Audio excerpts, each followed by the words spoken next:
used to be that Cadillac couldn't build a car worth a lick if it started with the letter C. You've only got to think about the Cimarron or the Catera. Well, that all changed in 2001 with the introduction of the CTS. On this edition of Test Drive, the CTS V Coupe.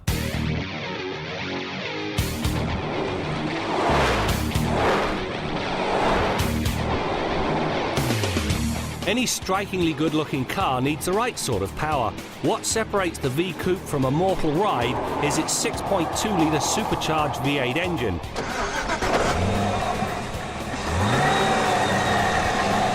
This thing puts a stampeding 556 horsepower at the driver's right boot. To say it's enough is an understatement. However, what really transforms the drive is the torque. There's 551 pound-feet available at a low 3,800 RPM. The enormity of the torque plateau means that at just about any speed and in almost any gear, the CTS V just picks up his exaggerated side sills and rockets forth. It takes all of 4.4 seconds to warp the riders from rest to 100k. That is good. But it's the mid-range and the 80 to 120 km/h passing test that puts it up there with the world's elite sports cars. At 3.3 seconds, it is supremely fast.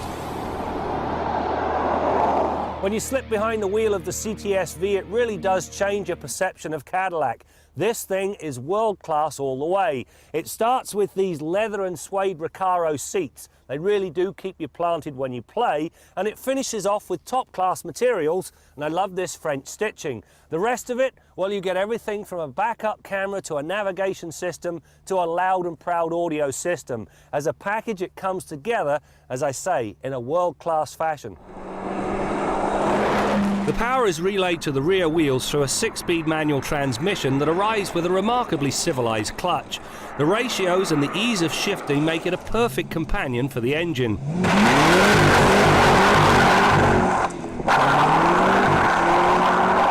To prevent the massive torque from melting the P285/35ZR19 rear tyres, it's advisable to short shift out of first and into second before really nailing the gas. Once into second, the V pulls all the way to redline without missing a beat. Grab third and the urgency just does not let up. It's also time to short shift once again, at least if you want to keep your licence. It is simply divine. The Coupe really is a 2+2. Whilst there is some leg room, there's very little headroom, and getting back here is a real pain in the neck. This place has to be viewed as a place for your briefcase or your mother-in-law. Drop the anchor and the oversized Brembo brakes scrub off speed very quickly. Even after several full-on back-to-back stops, the CTS V came to rest in just 37.3 metres, which is, again, top class. So far, life is good. However, where the CTS V Coupe really surprised me was the manner in which it handles. The stiff chassis, wide track and GM's sophisticated magnetic ride control sports suspension allows the CTS V to carve a corner with the best of them. The setup banishes body roll and brings a sharp response to steering input without feeling stiff in the least. In fact, the CTS V handled everything thrown at it, including the usual pylon test, without so much as flinching from the driver's intended line. The CTS V arrives with a top-notch electronic stability control system that does include a competition mode. The system is best left to act as a Jiminy Cricket, warning the driver that they are flirting with the limits of adhesion and about to lose it. It used to be that Cadillacs were aimed at the older one-foot-in-the-grave type of buyer.